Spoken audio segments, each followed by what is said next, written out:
Hello everyone, welcome back to my channel. Today we're gonna play some more Your Boyfriend.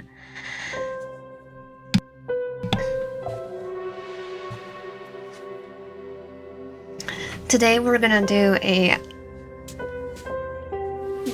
route for Dawn, actually. Then we're gonna do TK and Lucy, like the day threes, and then go through the day fours too, because I've never gotten these routes, so kind of excited. So YN, welcome YN. You two have fun. My life has been chaotic. My family broke into a narrative drama, so I left the nest and ran straight to college. I got an apartment and a job, but even that has become unbearable. Working at the local Greasy Spoon Diner doesn't pay the best, obviously, so finding a roommate was my only recourse to being able to afford an apartment. Now my roommate is always bringing some dropout into the apartment, to our apartment for late night steady sessions. My sleep schedule is wrecked, and on top of top it off, the rent is late because Lucy. I heard once that if you became a roommate with a friend, you will stay friends for long, which I have heard too. In my case, my friendship is strained with my friend making excuses for why they need me to cover their half the rent. Thanks to that deadbeat, I'm working harder just to scrape by every month. Picking up a second job will drive me to early grave at this point. The park gives me a chance to have some much needed alone time. This part of the park is my favorite because it's untouched by not just family members and college jerks. The only people who've come here are the groundskeepers. Even then, they don't come by in the morning. Closing my eyes, rub my face, and breathe out the tension from my body so that I can enjoy the peace and quiet. Just then, I feel someone sit down beside me. Well, we already know who it is. Startled, I turned to face the interloper. Whoa, hey, take it easy. It's just me. Hey there, Peter. The stranger says, trying to keep me from leaping too high off the park bench. You're a jumpy one, aren't you? It's like, Peter doesn't scare me. One of my managers did. Actually jumped out and scared me once. I was doing something, he just jumped out and just went boom. He actually jumped. Almost had a heart attack right there. Scooting awkwardly towards me, a shy smile creeps over his face. I keep my eyes on him like a hawk, unsure what his intentions are. Not once do his unblinking eyes stray from mine. So are you waiting for a family member or a friend? Peter, you already know. You already know probably. Saying that you stalked us. It just seems kind of odd for you to sit here, all alone like this, and so far away from the jogging track. Of course you would know that. And what's funny, people think he's manipulative. Saying this definitely gets you a scoot away from him. A chill runs down my spine. I cross my arms over my chest and slide myself away from him, perching closer to the edge of the bench.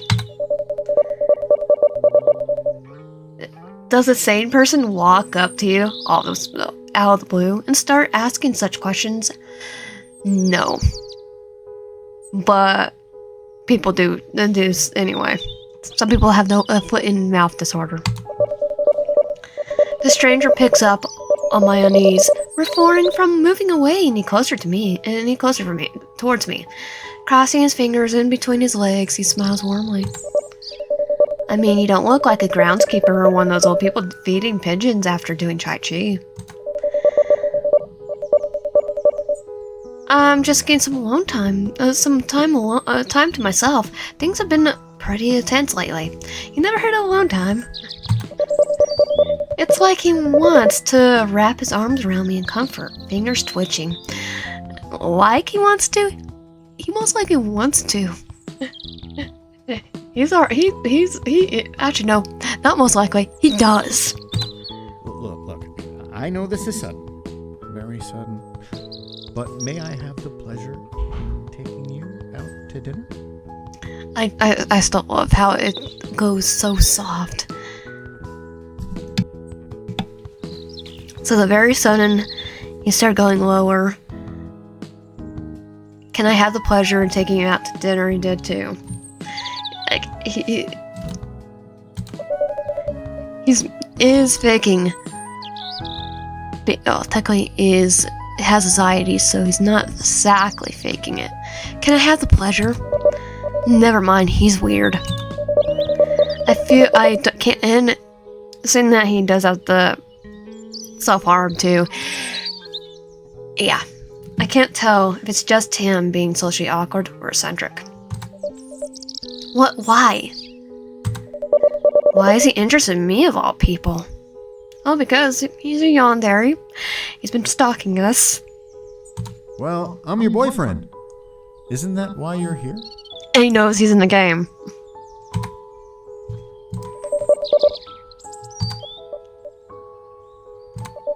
My boyfriend? Why would he be assuming we're in a relationship?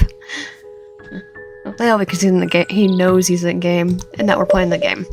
The stranger sits patiently, waiting for my answer. ...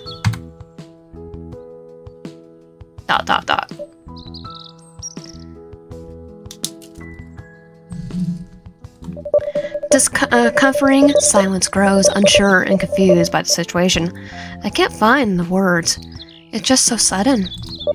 Taking the hint, he removes his hand from mine. Looking away, the stranger chuckles awkwardly.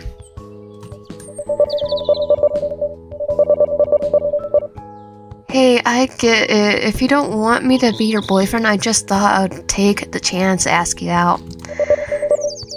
If he's guilt-tripping me, he's doing a terrible job.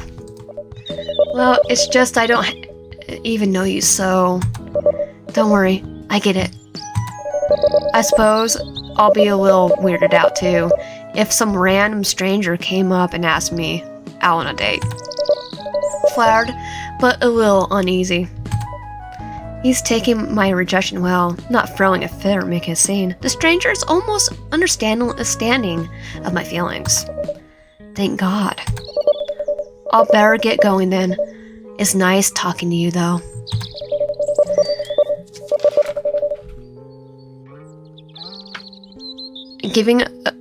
Giving a smile and a sad wave before walking away, he leaves me alone on the bench. I watch him walk away, feeling sort of terrible for how things ended up the way they did. Maybe I'll apologize to him if I ever see him again. I stay in the park a little longer. I don't know if I should go after him or just shake it off and enjoy the rest of my afternoon.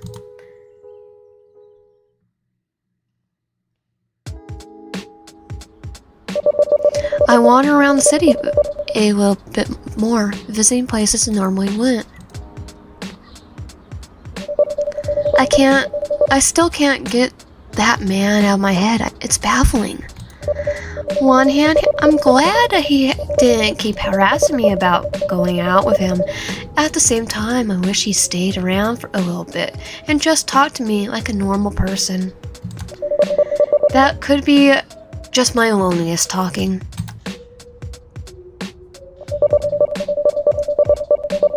I came across the local florist shop. I remember passing on a few of my downtown walks. Oh yep, we're gonna see him again. I've been meaning to stop in and pick up some flowers for the apartment, but could never seem to find the time.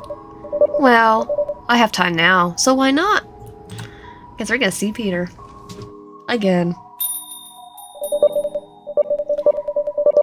Stepping into the shop, I'm hit with the fragrant combined scent of various flowers inside.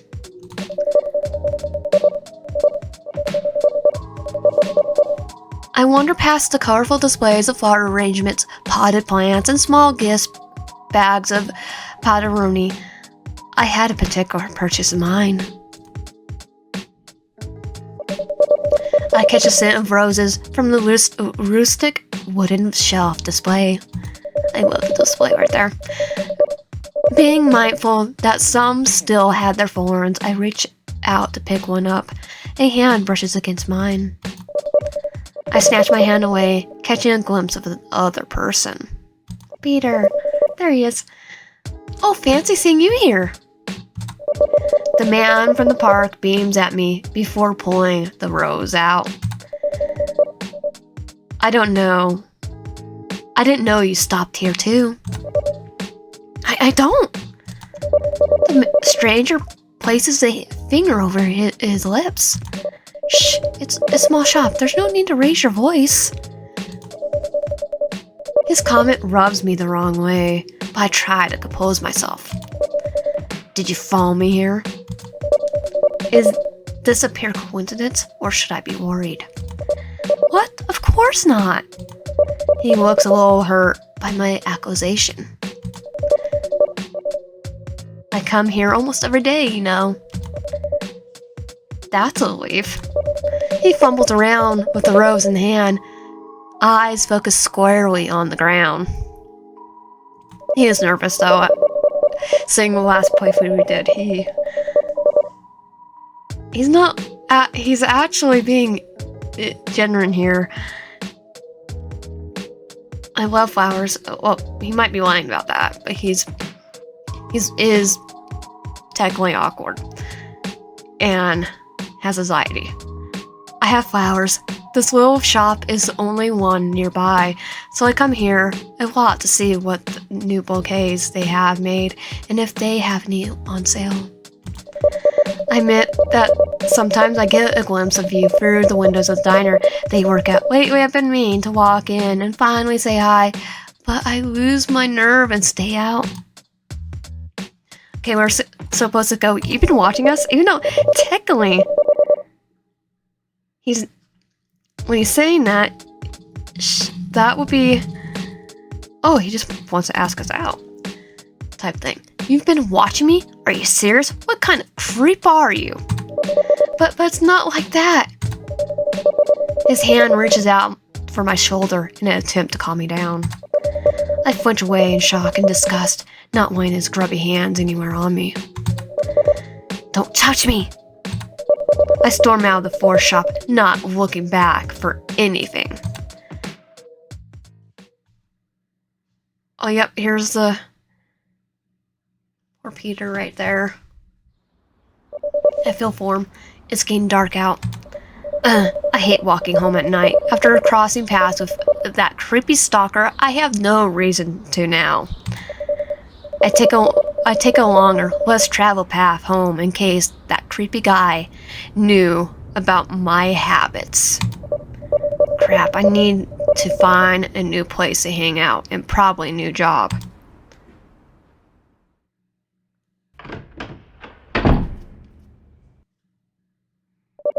I storm into the apartment and slam the door behind me, body slightly shivering from my aerator counter. The rummaging of my roommate and her study partner in the kitchen come to an abrupt silence as my unceremonious rival. I shut my eyes and walk past. They have a habit of walking around after their study sessions, and I don't want to guess if they were dressed this time.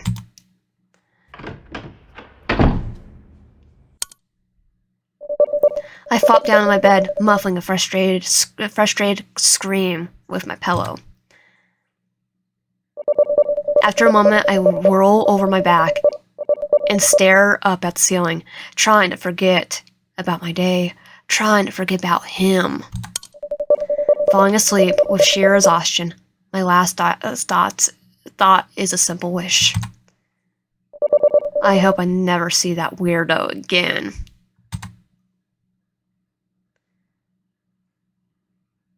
Yeah, we're gonna definitely see him. Because he followed us home. Okay, day 2. So, Ryan, did you have a fun time with the stranger? Don't answer that. It's time to get up and face another day. Normally I'll say that one happy, but we just faced a stranger, aka Peter.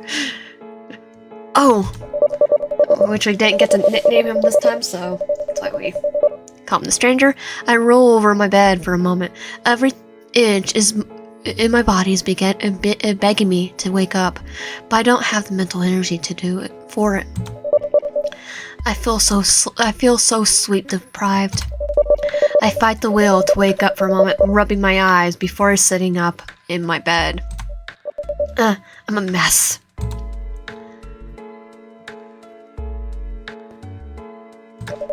I didn't realize I left the window open. Yeah, because we have a stranger in the room. I thought I had the window closed last night.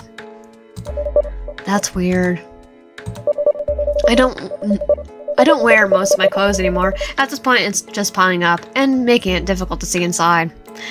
And making it easier for the stranger to be in. Most of my clothes are just hand-me-downs. The nice way to say things no one wants to wear. A person could probably fit comfortably inside it. AKA Peter or the stranger. 9:12 a.m. Oh god, I'm late for work. Finally dressed, I rush out of the bedroom, making my way into the kitchen section where I normally put my work keys. Hey, looks like someone's in a hurry. A surge of irritation floods from me when I hear Lucy's voice. I take a glimpse over my shoulder towards a deadbeat who wasn't making my life any easier. Yes, I'm in a hurry because of some of us actually have a job. I mutter under my breath, grabbing my work keys from the kitchen counter and beginning to storm right by her. Again with the guilt trip. She mutters something else under her breath as she bites her tongue. Look, well, I'm trying, all right? I understand, Lucy. Personally, I understand. I just haven't had any callbacks yet.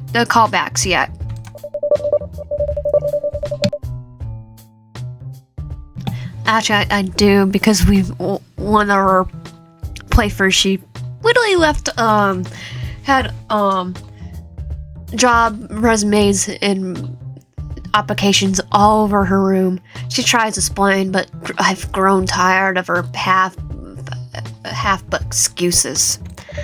I'm not really going to argue with her. Now is not the time, because right now, time is not on my side. I wave her off and make my way towards the door, rushing myself down the stairs and out of the apartment's building. Sorry, Lucy. I'm trying not to be a butt, but I'm not the one in control. First a stalker, now I might lose my job. With any luck, I might get hit by a car and die on impact and be isekai somewhere. Be isekai back into the game.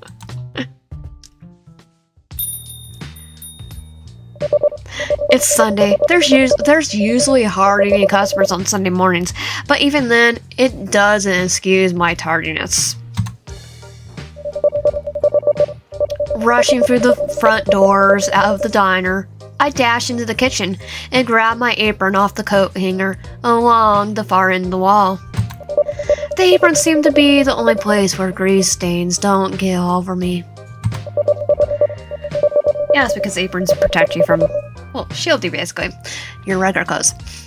Fumbling to tie the apron on, I rush over towards the time clock and snatch my time card to punch in. Wait! Aw, TK's a sweetheart. According to this, I actually clocked in. I already clocked in. Who could have Well, TK. They have a crush on us. They have a crush on us. My attention snaps towards the sound of approaching footsteps. Whoever it is, they're not trying to be discreet as they carry a clanking stack of dirty dishes back from the table. There you are. Where have you been? Hey, TK. You're amazing. I've been covering your shift for the past 45 minutes without the boss even knowing you're not here. TK rushes right by me as they gently place the dishes in the sink of soapy water. Whipping their hands, TK sighs loud enough to make sure that I hear it. They're like this to all the time though. You always acting like they're the big sibling to everyone and keeping things in one piece. It's like One Piece. I huff as I try to think of an excuse that doesn't sound as pathetic as my alarm clock didn't go off. But the truth is all I have, so I try to downplay the issue. No, my alarm clock didn't go off. I'm pretty sure I have a stalker. I don't get why you're making such a fuss. We're pretty much dead on Sunday morning. You clearly weren't paying attention to when you came barging in. TK wipes her hands on the apron before gesturing for me to look out through the service window. What the? Are you kidding me? Why are there so many old farts here? Because they think they're gonna get a discount? I try not to raise my voice to a point that the fiber chomping boomers outside did not hear me. A tour bus came along. That's what happened. Now stop asking questions and start waiting tables.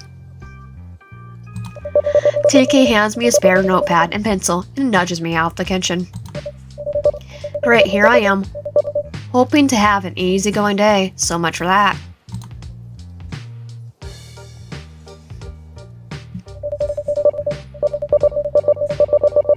The breakfast crowd is a nightmare. Karens and redneck grandpas everywhere with something up their butts. Some even going as far as refusing to pay because I didn't kiss their feet whenever their coffee was not filled to all the way up, or their T-bone steak wasn't cooked the way they wanted. Yeah, T-bone steak for breakfast. Not even a breakfast steak and eggs either. An actual T-bone dinner with potatoes and steamed carrots. And then when one person refused to order off the breakfast menu, there's a dozen more who follow suit. Such a hassle. I just realized, technically realized a while ago, our character should not be in retail. Or at least in restaurant. It's like, just don't get. Or advice, just don't care. You just work there. Unless they're throwing food at you or being a complete another butt to you, just don't. Just do it. Makes it so much easier. Then you can laugh at them later on. Why could the elderly be more like my grandparents, pleasant, polite? Yeah, mine aren't. My pleasant grandparents aren't. Actually, eventually the crowd started dying down. Most leaving to do some sightseeing, others staying to order more coffee or lunch. At least these are the kind of customers that don't mind the kind of customers that mind their own business, and are more focused on eating or talking.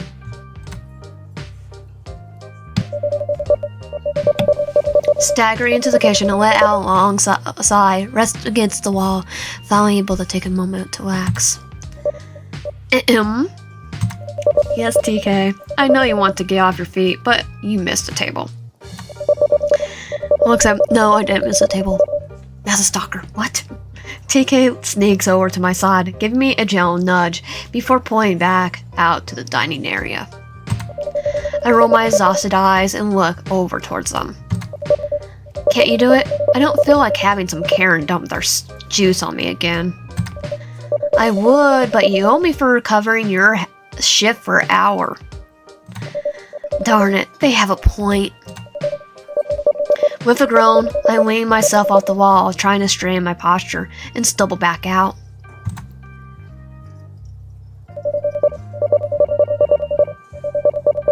Scanning the booths, I check all the tables I had already gone, matching their faces with other orders table, and I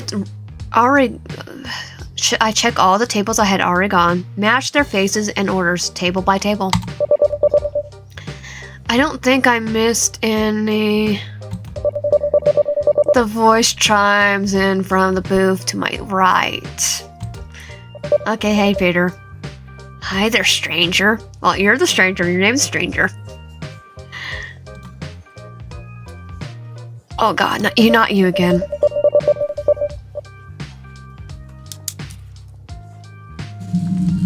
Seriously, what part of leave me alone did you not understand? I think the leave me alone went past him. Because he opened the window and stayed in our room probably all night. Okay, probably it was 100% right. I bailed out, gaining the attention of the remaining people inside the diner. I hoped that calling him out like this would get him to leave. Oh, his reaction. The creeper stiffens up a little, giving a rather hurt expression. Sorry, Peter. You did. I'm not as thick as I seem to be honest. The tone in his voice is frantic.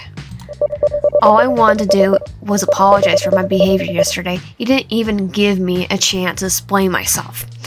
Well, because I know you're a stalker, Peter. I know you were in my room last night. There. Explain yourself. There's no explanation for spying on me every day when you're out on your walks. No, here's my kicker. There's no explaining why you opened my window every night. Like, stay in my closet. Oh, wait, what? I have a camera in there. He did. Oh, so you never recognize familiar faces whenever you follow the same routine every day? Just like the old couple who always comes here every Wednesday and pretends like they're happily married, even though all they do is sit in silence. Or even that creepy red-headed doctor who always picks the same corner, always ordering just a simple cup of tea while staring at everyone with eerie smile. Can I know who this doctor is? You're not the only face I recall, Wyan.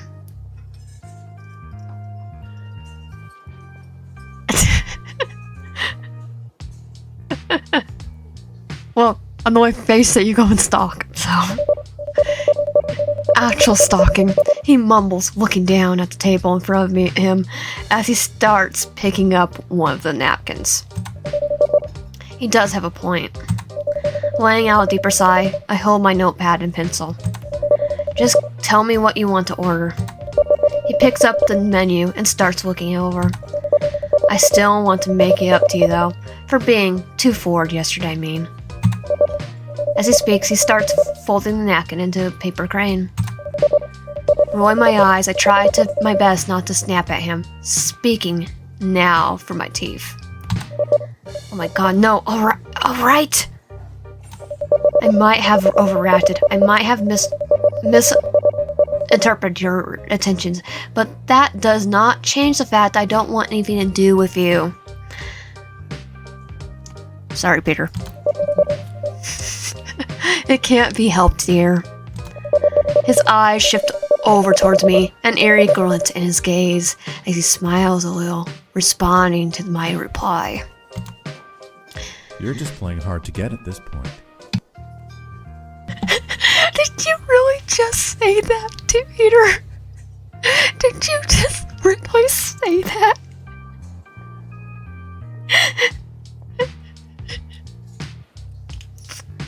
I'm sorry.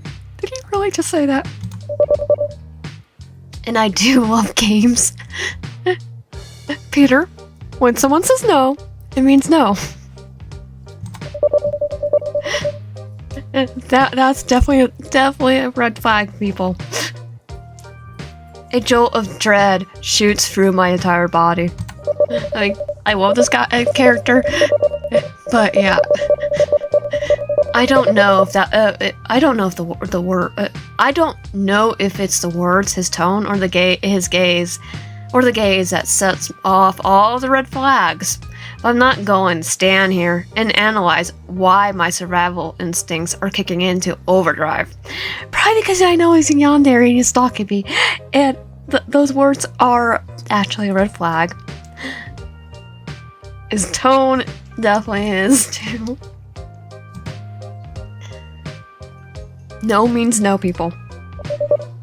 Turning away, I quickly make my way back to the kitchen, trying to untie my apron with my sweaty palms. But because I'm playing a game, red flags all the way.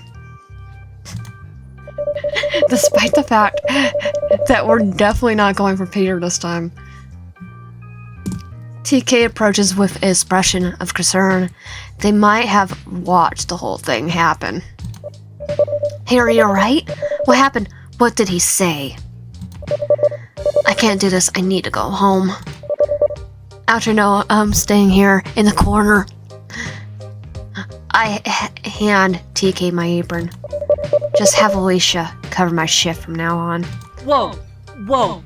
You're quitting? What did he do? Should I call the police? You might want to. No, I don't want to deal with it right now. But that's what we're supposed to do, even though technically call the police.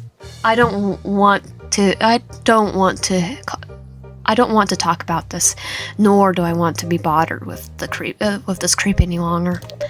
Shaking my head, I simply walk out, taking the back entrance so that I don't have to walk into that psychopath's line of sight.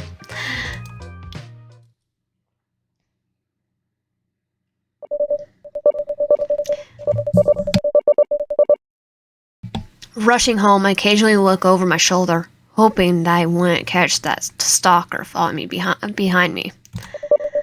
I don't see anything, not even signs of movement from the corner of my eyes, but I'm not going to let my guard down. I finally arrive in front of the apartment building, and I hurry my way inside while pulling out my phone. TK's been messaging me this entire time about what happened back at the diner, leaving messages like, "Please call the police, talk to me. Did you contact your family yet?" All kinds of worry words text. To be fair, these are actually good advice. Did you contact your family? Get your family, get your dad, your mom. Get get your uncle. Get anyone. Get the person the one person will protect you, family that will protect you no matter what. Call the police. Actual sound advice. Now Peter's psychotic and probably will take on the police, and is actually said he would take on the police in the one route. Talk to me. Yeah. None of these would actually be good with Peter, because Peter would take everyone out. I appreciate the concern, but I just want to drop it and forget it all.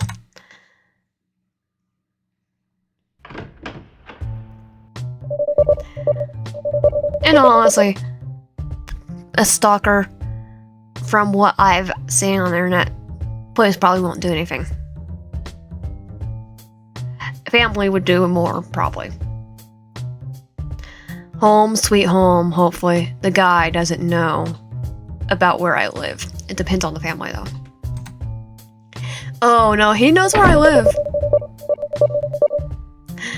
He's my second roommate that lives in my closet. Closing the door behind me, I shuffle in, dropping my keys on the counter. Great. Not only have I mocked my roommate for not having a job, now I don't have one either. I'm sure she's going to have a heyday once she learns this. I don't think she should know about that creepy man. I mean, she would understand. It's Lucy. Wyan, is that you? My roommate calls out from her room. I don't bother to answer. I just sink myself more into the sofa, feeling utterly miserable. Of course, she comes out of her room anyway, gazing at me with confusion. I normally don't come home early, as I always working overtime, because of her lazy, jobless butt. Just like me. What the heck are you doing home so early? It was just a bad day, so I left. That place wasn't working for me anyway. I'm good at telling lies to people that I don't care about, apparently. I care about her a little bit. Tiny bit. Okay, out of Dawn and TK are my favorites. She doesn't seem to buy as she tilts her head to the side, giving a little sneer. Yeah, I could smell bullcrap. No day is worse than a truck driver incident. Wait, what? No day is worse than that truck driver incident. Oh, no. I have a stalker. I sit there in silence for a moment, grinding my teeth as I debate whether I should tell her or not. Just then, I feel her sit down right beside me, looking a little more concerned now.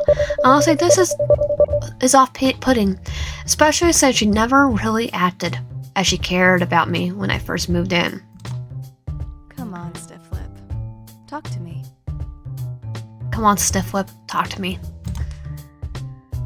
Keep lying. Had to do that. I said it's been a bad day. I mutter, wanting to get my point clear that it was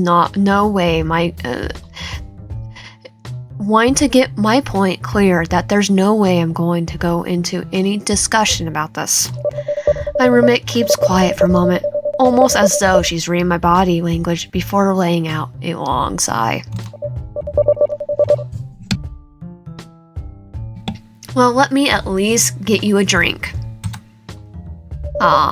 She offers getting up off the couch and walking to the kitchen area. I might use a drink, something to sell my nerves, but as far as I'm concerned, nothing's going to ease me from those words he said, nor the glint in his eyes as he said it. Oh yeah. Like, you're just plain hard to get. No, you were in my room last night. And I saw it. It's all still fresh in my mind. Just remembering his voice makes my stomach churn. Actually, I do like his voice, though. Suddenly, I don't even have the appetite to drink at all. Getting off the sofa, I make my way towards my room, wanting to lock myself away and debating if I want to call my folks or not. I hear my roommate call out to me, but I'm in such a panic from today that I really don't hear what she's saying. You might want to call your parents, though. Closing and locking the door behind me, I make my way towards the bed and flop down on the mattress, tucking myself away under a sheet and curling into a ball. Job was broke, and I have a stalker. How could life get any worse? It seems like my roommate is taking the hint as she doesn't bother to come in and harass me about that drink. That's fine.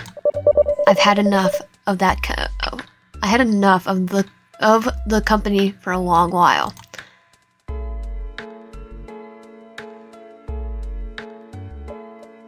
Oh, so I just lay there for God knows how long, not even wanting to keeping track of time. Well, because I can't see it. I must be pathetic, laying here and doing absolutely nothing to help me forget about the man or my situation. One thing is for sure, though. I can't live here anymore. It's time to talk with my landlord about this arrangement and get me out as soon as possible. Back home? Oh, I think he's implied that he knows where our family lives too. Sitting up in my bed, I mustered my strength to get back on my own 2 feet, making my way towards my bedroom door. Opening it up slowly, I look around to see if Lucy's anywhere in sight. Nothing. She's probably went out again, rolling more of her money of things other than her rent. It's not like my decision means anything to her anyway. I'm sure she'll just get another one of her friends to help her keep this place. Walking towards the door, I turned the handle to tug it open. Jesus! Don, seriously? We need a bell on you. Didn't expect to see me, I take it. Yeah, not when I opened the door. The landlord huffed, placing his hands on his hips and glaring at me. No, I mean, yes, but I thought you were somewhere else. Someone else. And I thought you were somewhere else. Not next to the door. Ready to knock on the door. I fumble with my words, trying to compose myself. Someone else? Is Lucy bringing lift draft back to the place again? I swear to God. Any more damage to this place and she's gone. I caught her trying to smoke something earlier today. For Christ's sake. I know she did. Scented candle, my butt. Yeah, I could kick her out. Can you take me out there somewhere? Get me a car. I'm out of here. He's never in a good mood. There are times you don't want to bother him about a problem and he'll chew you out for not telling him. But whenever you try to poach him about an issue you have, he'll blame it all on you. There's no winning with this guy. I mean, you might be able to tell him about Peter, and he will literally probably get his son to help you. Anyways, I came by to inform you two about the other half of the rent. I only got your share again. Actually, I was on my way to talk to you about something. He seems more annoyed than usual, crossing his arms as though expecting nothing but bad news from me that he needs a fix. This is how he responds. This is how he waits for a response. No permission to go on or even ask what's happening. Just glare and intense moment of waiting. I can't stare anymore. This neighborhood I just can't live here. Of course, it's bad news, but something about his expression doesn't radiate annoyance, but more along the lines of curiosity. The neighborhood? Well, that's a first. He smirks as he muses over my excuse. Do you at least have somewhere to go after you leave? I'll just go back to my parents. There. I haven't called my folks yet. I figured I'll just run this by you first before letting them know. No, I'm gonna go straight there.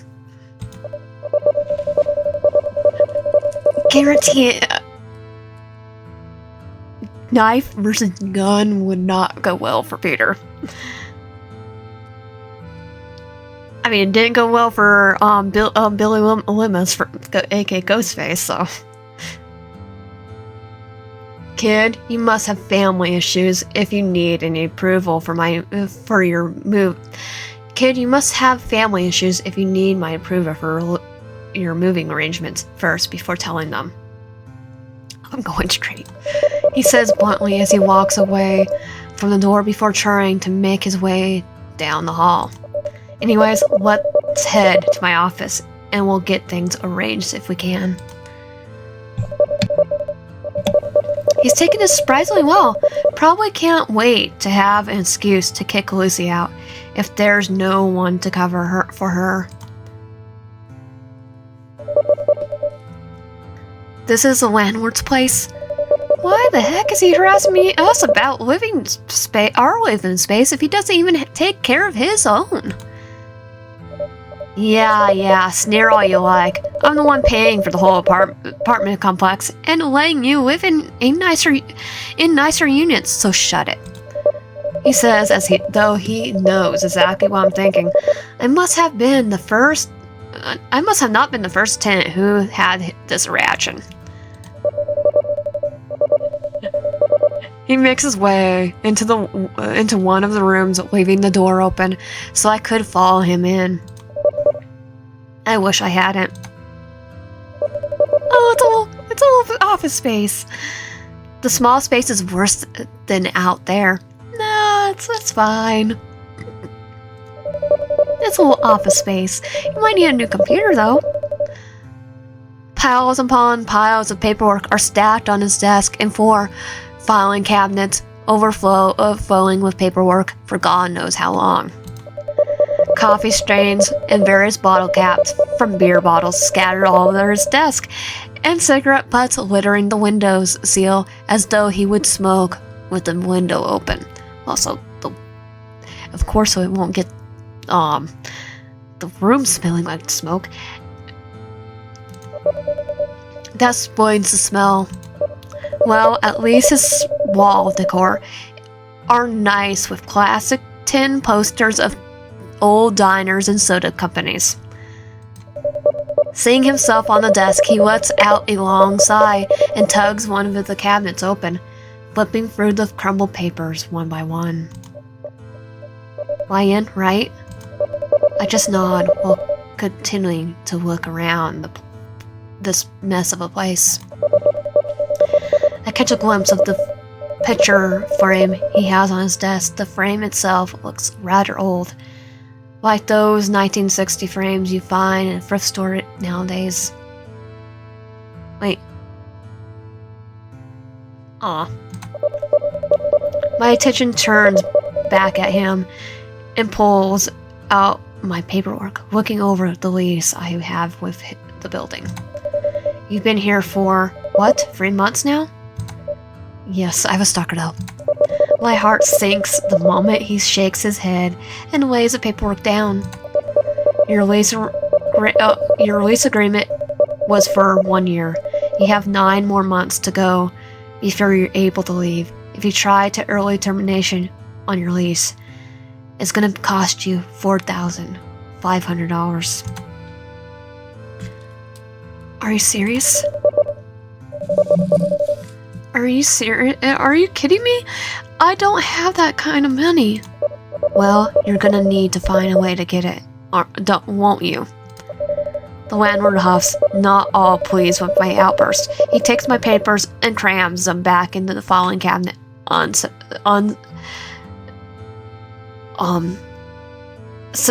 Okay. To be fair, if you tell him I have a stalker that's living in my that I'm pretty sure has opened my window and staked my closet, that's barking and hindering, I think he'll let you go. Now, if you don't mind, I've got a lot of other people's problems to deal with right now. Good day. Dawn. Okay, just tell me the truth. I sit there for a moment, looking at him with complete disbelief before taking my leave, dragging my feet all the way out. But be honest, if you tell him, he will most likely get you out of that place. I don't bother looking back as I make my way back to my apartment, dreading the idea that he was going to be waiting there for me to open up the door.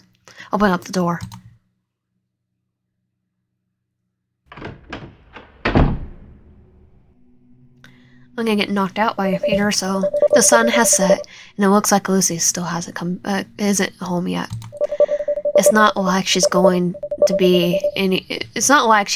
be anytime soon. After all, the nightlife is her lifestyle. Well, great. I'm stuck with a lease that I can't break without paying out of my butt. I have a roommate who's never around, and one friend who works at the same place that the guy is probably working around. I have only one option left. Just leave. Going to my room, I start gathering my things, more valuable items that could fit in one of my duffel bags.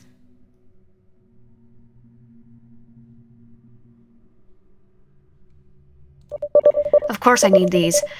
There's not much though, thank God.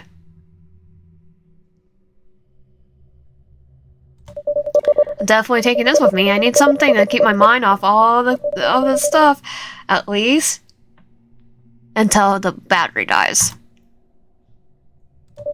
This was a farewell gift from my dad. Says he's gonna count every second. Waited of well-wanted silence while I'm gone. Of course, it was a joke. Dad always had a sense of humor in his gifts. Who keeps opening this? Ah, darn it. Did Lucy forget to pay the utility bill too? Set my things down on the bed. I feel my way out of the room, looking around the inky void before me. I think we have some candles placed somewhere. And there he is. What? Who did I bump into? Lucy, is that you? Whoever it is, they stay quiet. Landlord, are you in there? I whisper again. My heart races faster as the silence only grows. Someone wraps their arms around me and I feel something like a wet cloth covering my mouth and nose. I try to break free, but they don't loosen their grip. Oh God, I'm starting to feel drowsy and weak. Who's doing this? Why? A chill runs down my spine as I feel something that feels like a kiss against my cheek. Then I hear a familiar, seductive voice whisper in my ear. I'll see you tomorrow, darling. I'll see you tomorrow, darling. No, no, no, no, no, no, no, no, no. He found me? How? I can't. Okay, day 3.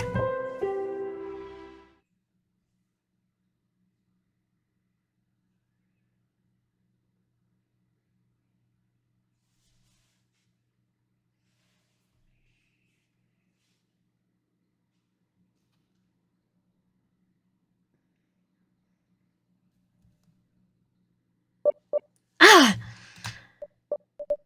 What? I'm back in my room. My head's pounding. What happened last night? Oh God, that's right. I was alone. The one who attacked me, his voice was just like... Oh God, he found me. Who could that be? If that's that creep, I'm gonna gun it. I don't care if I have to go through a window. Coming. Quickly making my way towards the door, I take a deep breath and look for the people. Oh. Hey, Dawn. I have a stalker. Sir? Sorry about that. I thought you were someone else. Paranoid enough not to answer the door, huh? Yeah, because I have a stalker. Sorry. The landlord doesn't seem to acknowledge the apology as he crosses arms and continues.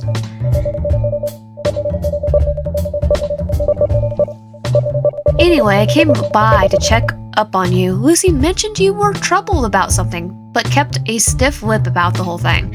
I assume you just had a collective hair up your butt, given how you snapped yesterday. No, I have a stalker.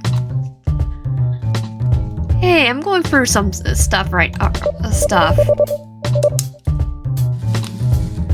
Hey, I'm going for some stuff, alright? I nearly shout, not at all in the mood to be talked down to. Well, we're all going through crap. You're not special. Hey, Dawn, you have a stalker?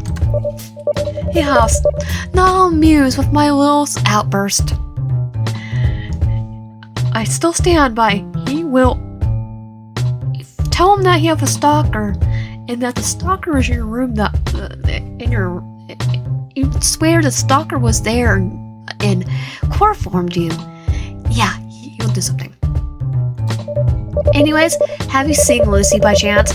We need to have all have a sit down and discuss your living issues, especially since you're so determined to leave yesterday. No, actually, I kind of just went into my room for the rest of the day after seeing you. You mean she's not here now? You sure? I mean, you can come in and check. Normally, she's passed out on the sofa after a hangover, but saying this, I look over to the couch, but there is no Lucy. The old man makes his way in, looking over straight to Lucy's room and giving a firm pounding against her door.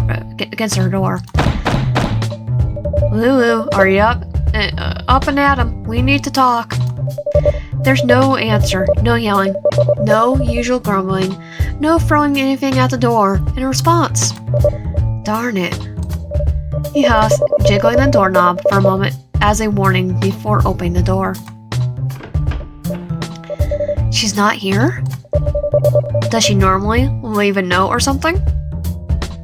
Oh, all the paper? No, probably not. He asked, walking in and starting to look over the papers that scattered all over the place. No, but she usually makes coffee for the both of us every morning. I see. Does she keep her phone on her often? She'd never without it.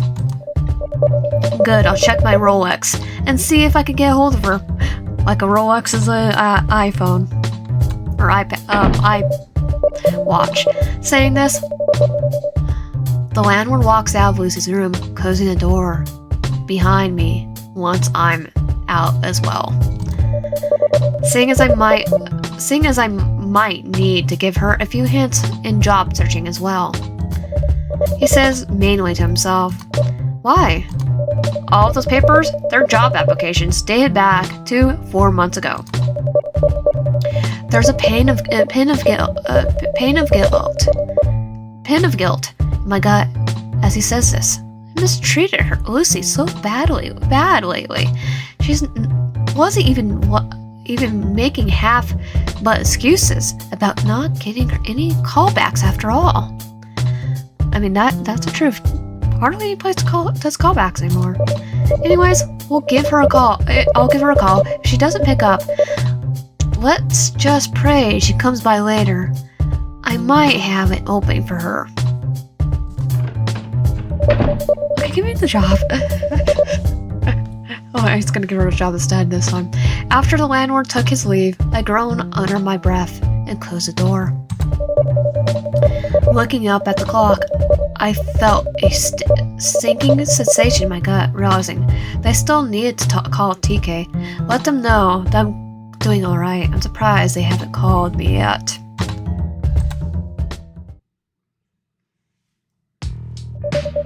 Going to my room, I grabbed my phone from my nightstand. Weird, not even a single missed call or text from them. Okay, yeah, Peter definitely get your phone. It's not even implied. It's not even stated, but he gets your phone and blocks TK. Go visit them at work. Well, maybe I'll take a shower and swing by the diner real quick. I feel like just calling or texting seems like a cop-out. I hate to just bail on TK like this. I know they have a thing for me, and they are terrible at hiding it. I just kind of ignored it for the time being, at least until life got less crappy. Looks like this isn't happening. At least I can do is let them know what I'm up to. Oh, it's TK. Let's see here. Come to the diner. I have a surprise for you. X0X0 heart. That's not TK. That's not like TK to leave a message like that. Maybe they're having a good day? That's Peter. Well, looks like I'm heading to the diner then. I gotta be real quick though. The creeper might be there. That's Peter's probably texting. Did he change the phone number to him? Just getting the idea that he might change the name to... I'll take a shower first. I need it. Never before have I looked over my shoulder so many times. Each tall person who even so much as the corner of my eye made my heart sink. Everyone's taller than me, so they're 5'2". Most people guys are taller than me. Most guys. Each time, though, it was thankfully someone else. I hope TK isn't too upset with me. There certainly didn't seem like it, like in their text.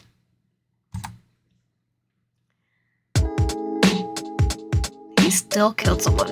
Oh, this can't be good. Did he kill TK? Is this what TK wanted to show me? They wouldn't be excited about an accident happening at the diner. If anything, they'll be stressed out. Oh, I think I know who died this time. And it's sadly TK. Where's TK anyways? I'm taking a guess. There you are. I'm taking an educated guess. The familiar voice caused my whole being to stiffen up. A feeling of dread slammed down on me as he looked down my shoulder and up to the towering man who made me paranoid for my life. There you are, Peter. I see you got my text message. Okay, then where's yeah, I think I already know. Text? No, I texted my friend. I texted a friend, not you. Shh. He whispered, placing his hand over my mouth.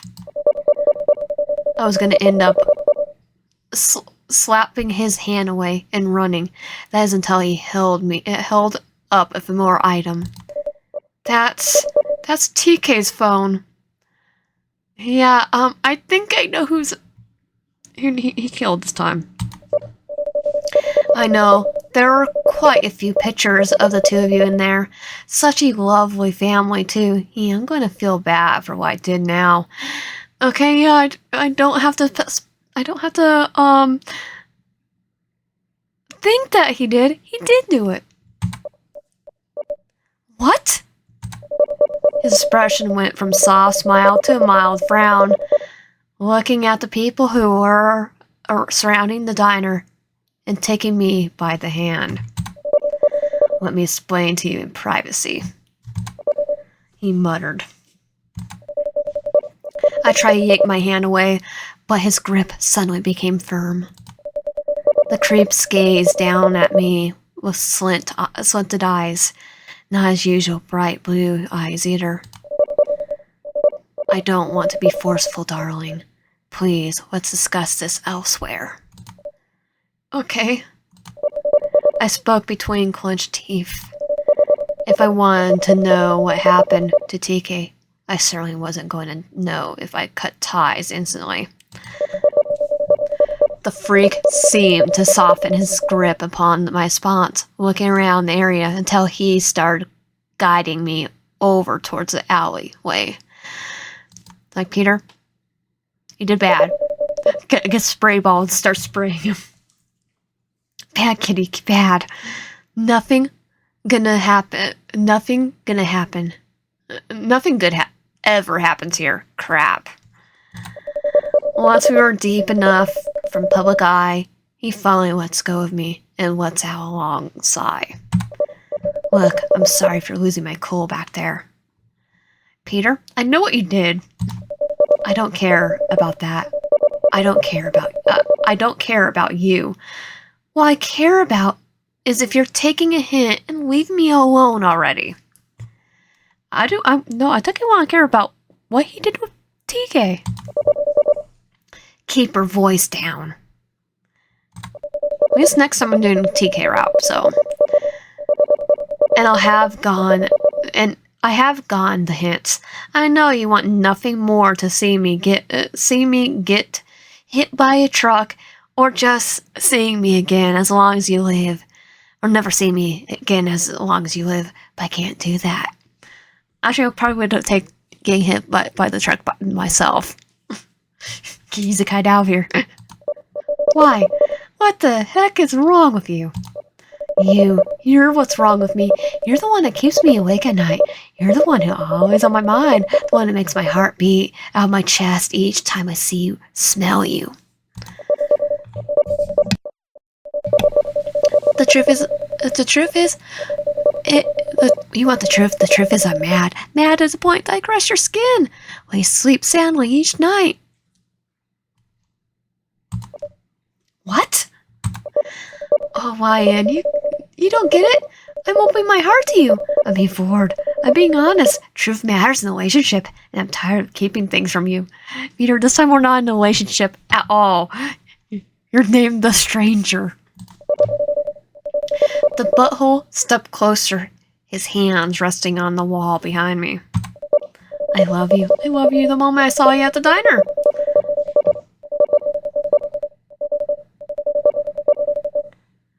I wanted to storm in there, but it wasn't the proper way to approach you. So I had to follow you instead, study your pattern, memorize your schedule, practice what to say when you're feeling alone and not working. The park was perfect to finally approach you.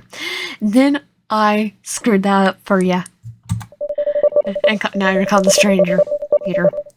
The man smirks as he leans closer, a dark glint in his eyes as he cups my cheek in his hands.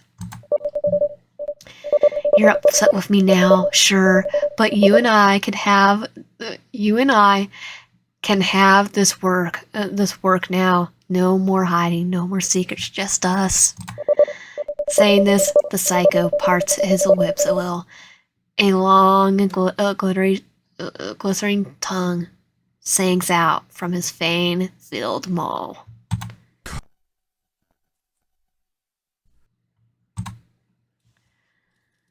Run for it. I heard enough. Quickly, I duck under his arm and try to sprint out. Maybe I'll catch some attention, and he'll leave me alone. Suddenly, I feel a tight grip around my neck. I can't scream out for help as I feel him yank me back into the alley. Just then,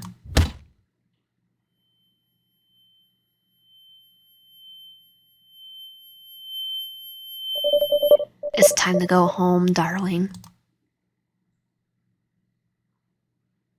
I actually did not know that if you ran for it, just knock you out, so. My head hurts.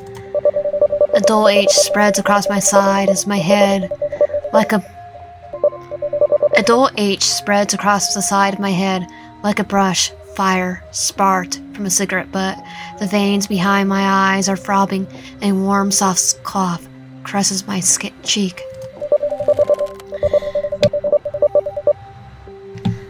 Oh, he's not even here this time. I tried to reach up to rub my head, but my wrists are bound over my shoulders with neon rope.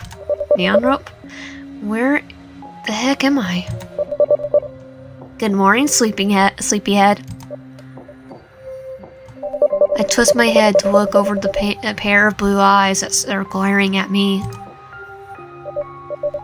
Slowly, in the midst of panic raising from my gut, my head clears and the horrors of the day before all come flooding back. The freak holding up TK's phone, the dark alley, the sound of my head cracking against the wall. Oh god, TK. What the heck did you do, you sick freak? I thrashed my back against the headboard in an attempt to pull myself free. As the ropes begin to dig into my skin, I swing to kick the stranger. The fist first lands against his arm, and he leans away from the bed. Oh, hey now, calm down. I'm not going to hurt you, I promise. Looks at the ropes. I don't think so. Don't come any closer or Look, I'm really, really sorry about having to tie you down like this, but you can see why I had to, at least just long enough to talk to you, please. Go screw yourself. Where am I? Where's TK? What have you freaking done? I grip my teeth as cold sweat runs down my cheek and brow. He sighs as I catch from the corner of my eye him staring down at me longingly. That's what I always loved about you. You're so spirited. You still need to calm down, though. Could I tempt you with a peanut butter and jelly sandwich? Maybe a drink? I could just pop out to the kitchen. Is that all you could cook, Peter? Okay, technically that was all I could eat when I had kidney stones, so... Give me 1 second, I'll be right back. He dashes out of the door of the bedroom, locking the door behind him. With an audible click, I could hear his feet trampling down the hallway. Crap, I have to get free. Damn it, think. My eyes dart around the room in horror. My books, my clothes, everything, even my plushies and my game daddy. All of my most familiar belongings are resting around me in a room that's completely alien. God, maybe I'm dead. Is this hell? Pretty sure I have a better chance of escaping hell. Or having, I'll probably have more freedom in hell. If husband hotel and hell boss give me any idea. I startled by the sound of approaching footsteps and I curl myself on the bed with my feet towards the door, ready to kick again if it gets too close to me. The door unlocks and swings open with a push of his foot. In one hand he holds a tall, clear glass of water. In the other he holds a plate, on top of which rests a white bread sandwich cut diagonally. Who's hungry for peanut butter and jelly sandwich? I don't have a kidney stone, so no. I had it last year. You know, in another time and place, we could have had our first dinner date in that cute little diner they used to work at. Oh well. And you'd be late. Screw you! I'm not eating anything. Psycho, let me go! I bend my knee to my chest as he walks closer. The ropes are rubbing my skin raw. He presses a sandwich and drink down on the nightstand and kneels at the side of the bed once more, continuing to look at me like some freak.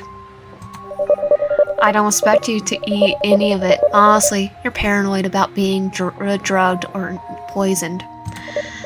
But that's why I love you, darling. You're not a blind, stupid maggot squirming on a bloated dog carcass like everyone else. No, I think you'd love us if we were an idiot too, Peter. No, you see the world how it really is, and yet you still try to be a good person when all is said and done. It's a noble quality. To suffer the slings and arrows with dignity in an indignant world. in this world. Yeah, I'm so goddamn poetic in the eyes of a freaking lunatic. Lunatic, huh? Well, maybe not right now, but I think you'll come around quickly. You just need some rest and some time to adjust. Is this the same as I'm just doing hard to get, Peter? Yeah, you're not. Technically, right now, I'm doing or trying to go for this route. We can talk later, and if you behave yourself, I'll come back and tie you for a bit. He smiles at me warmly, like I was no worse than an angry kitten trying to bear its claws. He walks to the door. Welcome home, darling. Flashing a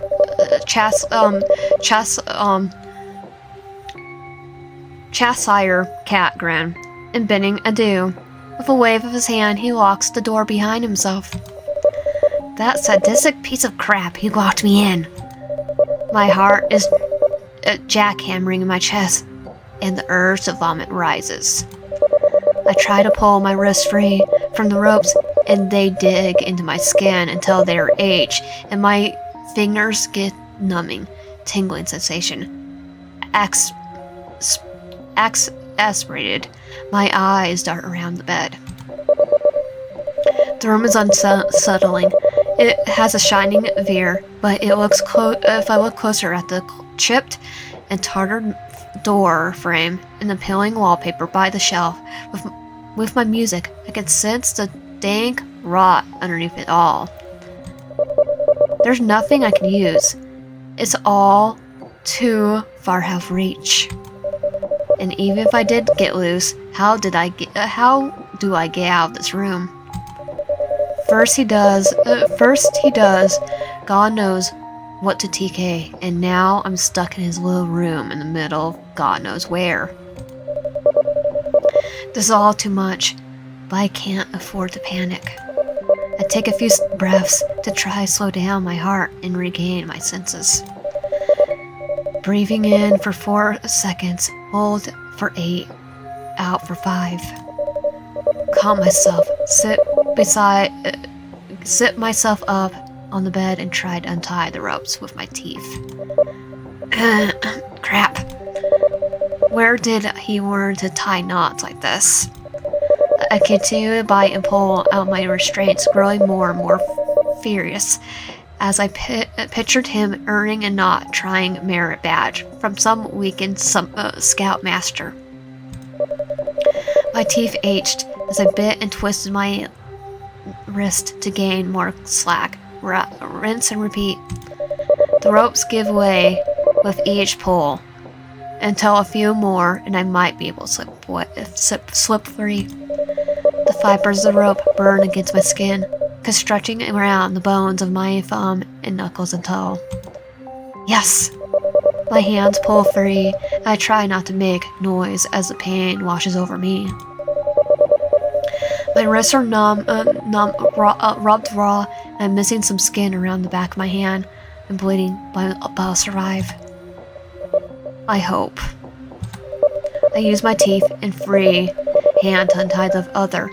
What is with this jerk and these crazy survivalist knots? It doesn't matter. I pull the rope loose and roll out of bed, glancing again around the room.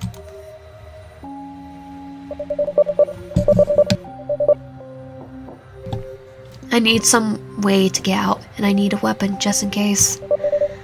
But first, I need to find a way to escape this room. TK, please be okay.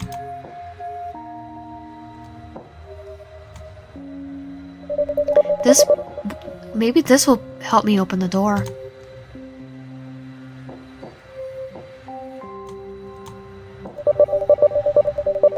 I let the thin metal hook over the bolt to catch the wedge, and with a little pull,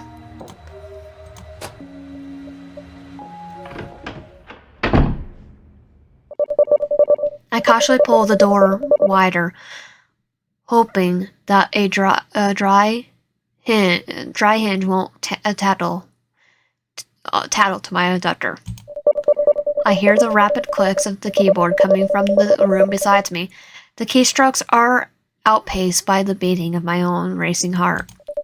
I look for exit, but all that I could see are closed doors. I push the door wide to the kitchen opposite of my room, while I hear the hinges make the faintest of metallic whines. I freeze and listen intently, like a wild animal. The rhythmic typing in our room continues unadapted. If I'm lucky, he's listening to music while he's working on his computer. With the kitchen door within sight, I creep down the hall as quiet as a church mouse. The typing continues. Hope he's overconfident that I'm still tied up and locked away in this room. Or maybe he's so in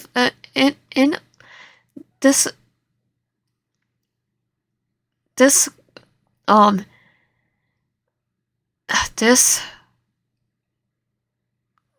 grossly frustrated with me that he can't imagine that I would actually want to leave his home. Maybe he'll ask, maybe there are playthroughs, but no, this one I'm trying to escape. Maybe I should try to knock him out. If I could get the drop on him, it would buy me some time to get out and get help. Whatever I do, I'll better keep quiet.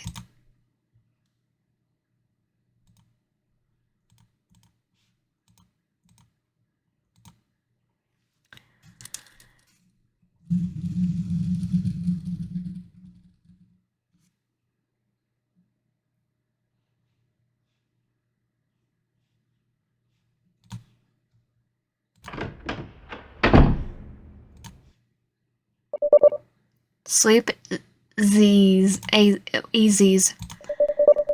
Do not say 2 tablets a day. Judging by the look of the stranger's baggy eyes, he's either never opened the bottle before or they're not very effective. This gives me an idea, though. It's a lot easier and safer to escape if he was knocked out. I just need to slip into something and boom, out like a night light. It seems like a solid plan.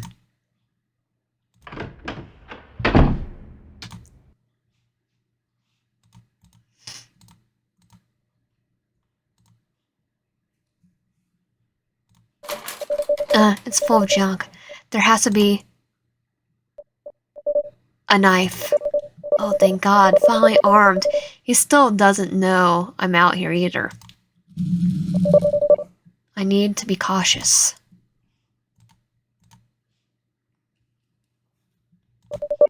What in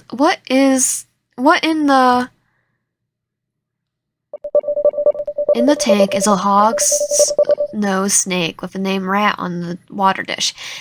Is that seriously the snake's name?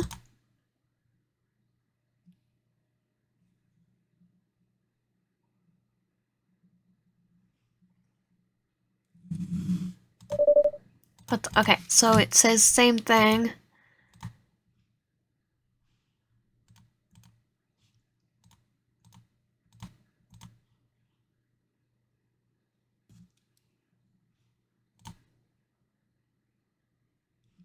Use knife to friend the stranger.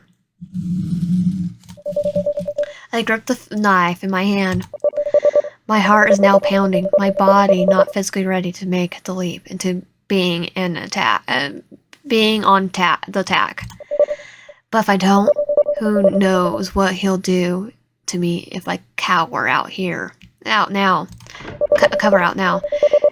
Taking a deep breath, I bolt into action, instantly pushing the stranger's door wide open, with my whole body, knife drawn and readied. Wayne, you got out? Yeah. Tell me what happened to TK. Darling, what are you doing? You heard me. Tell me where they are now. The stranger gets up from his chair, holding one hand over towards me. Please, calm down. You're panicking. I'm not. I'm standing my ground. I'm not going to be a prisoner. I won't let you hurt anyone else. Wayne, darling, I'm not sure you understand your situation here. Shut up. Take me to TK or I will kill you. As demanding and as friendly as I tried to be, the stranger's shocked expression changed to that of a mild concern. No, you won't. Don't test me. Darling, I test products, not people. Watch. He pulled out a knife. I think I have a bigger one. The stranger reaches forward, grabbing the knife by its blade. His reflexes were too fast, catching me off guard. He's effortlessly pulled the knife from my grip, twirling the blade in his hands. He lunges forward before I could say anything. Arm raised, I closed my eyes, bracing myself.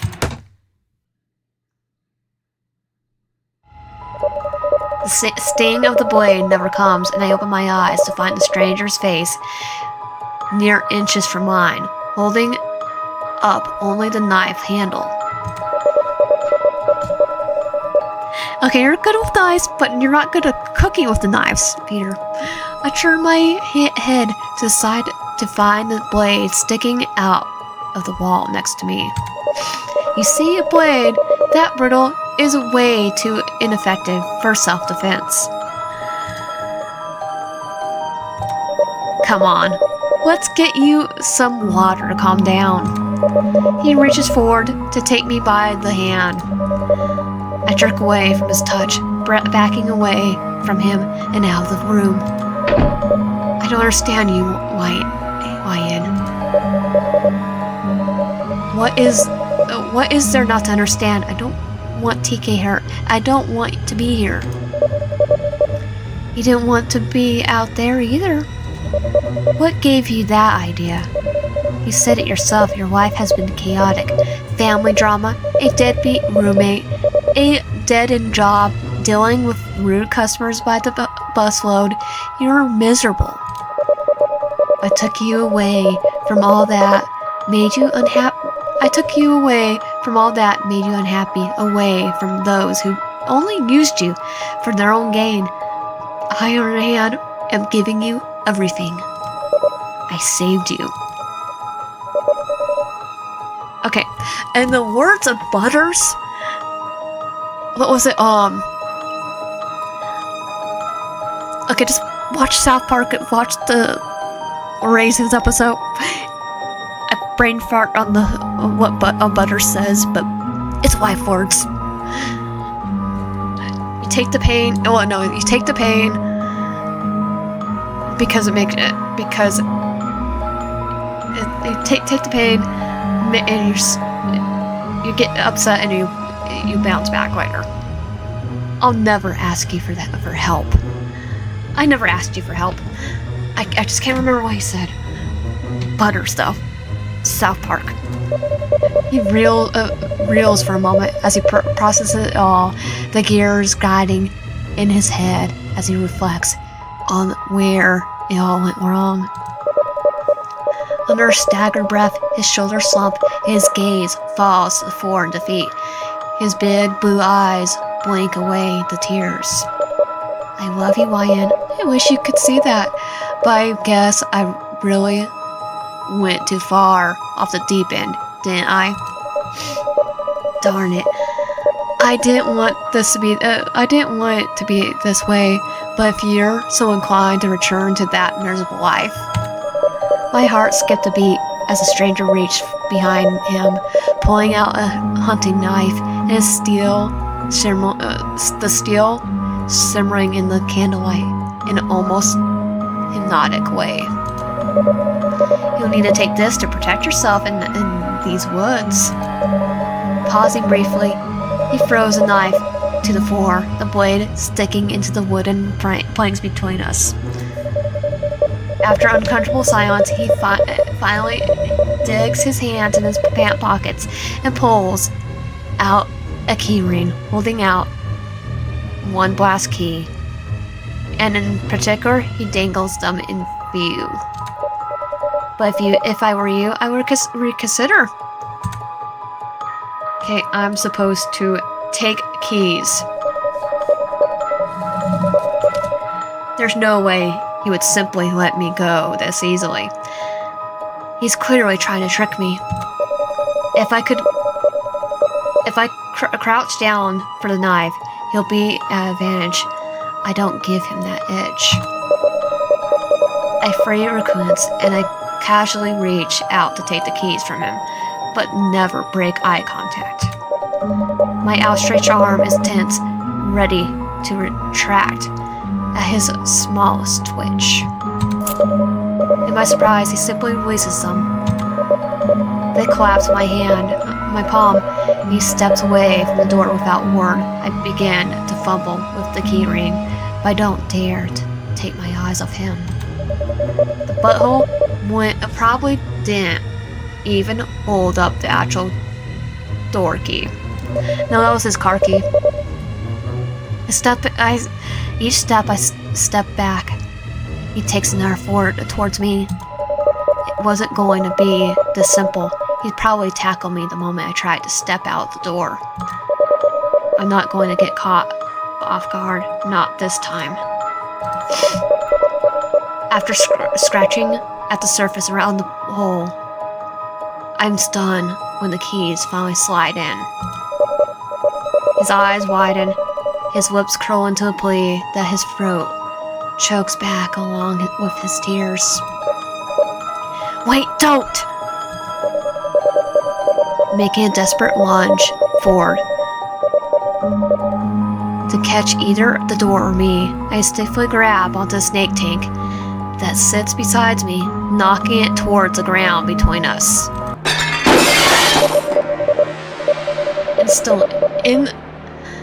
Instantly, the stranger attention shifts, grabbing onto the tank to prevent it from falling to the ground. Seizing my opportunity, I don't hesitate to bolt out the door and slam it shut, locking it on the other side. Based on his desperation, I muffled shouting on the other side of the door. He'll be knocking it down any second. I just hope I bought myself some time to make my escape.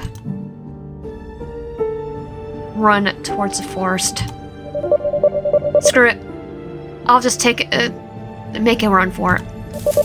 Without looking back, I dash straight into the trees in front of me, running as fast as my legs could go. He's gonna catch me, I know he is. At this point, I let her go down, calling and biting. It's already starting to get dark, and the thick foliage of the trees isn't helping for navigation. I just hope TK is okay. Wherever they are, I need to get to safety, get help, and call the police. There must be a trail or a hiking path of some sort.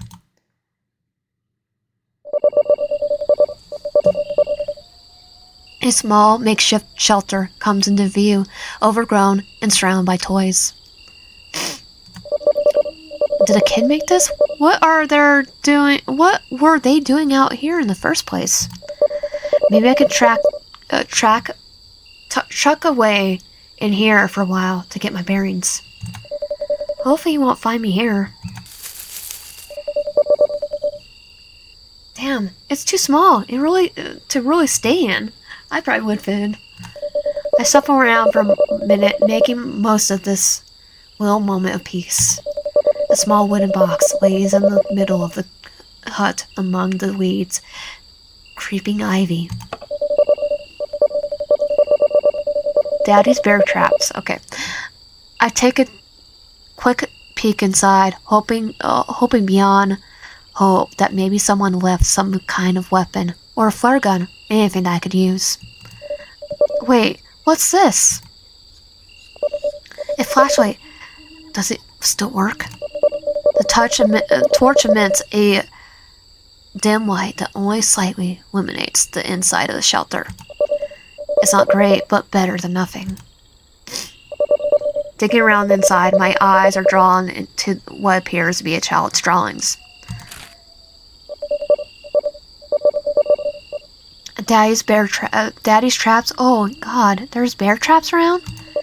Looks like the stranger isn't the only thing I need to keep an eye out for. I guess I better keep moving. I rather take my chances with the bear traps. Well, there's still a sliver of light outside. No rest for the wicked, I guess. Okay, the map's crude, but I think I can make it out. It's lucky I haven't stepped on any yet. They seem to be everywhere. Darling, where are you? It's dangerous out there. Shit. Crap. Okay, here we go. I need to get a move on. Okay, left. left, right. Halfway there, thank God they don't stand fur out into the woods. Stop running from me.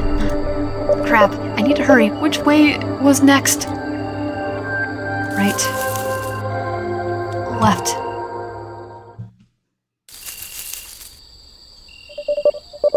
I think, yes, I should be clear of them all now.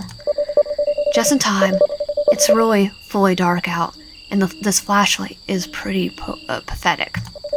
I better keep moving before the freak finds me. I eventually find myself at the edge of a small, unlit road. Finally, some sign of civilization.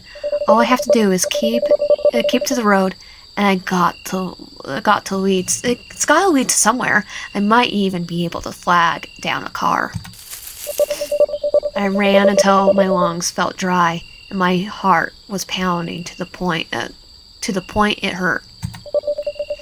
Even when I couldn't run, I kept putting one foot in front of the other in a staggering walk, waiting for a pair of headlights to shine down the road.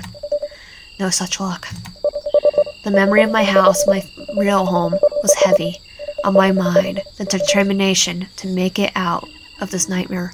I have to move somewhere else, of course. There's no way I feel safe there again. I'm sure I'll be relocated to my safety after reporting this to the police. For my safety. I wonder what will happen next. He'll surely be put away for life for what he's done. I just hope that he doesn't manage to slip away. I can't imagine how many more people he would hurt.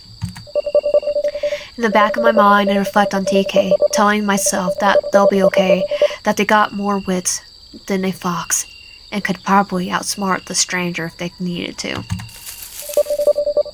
After what felt like hours, I came across what looked like the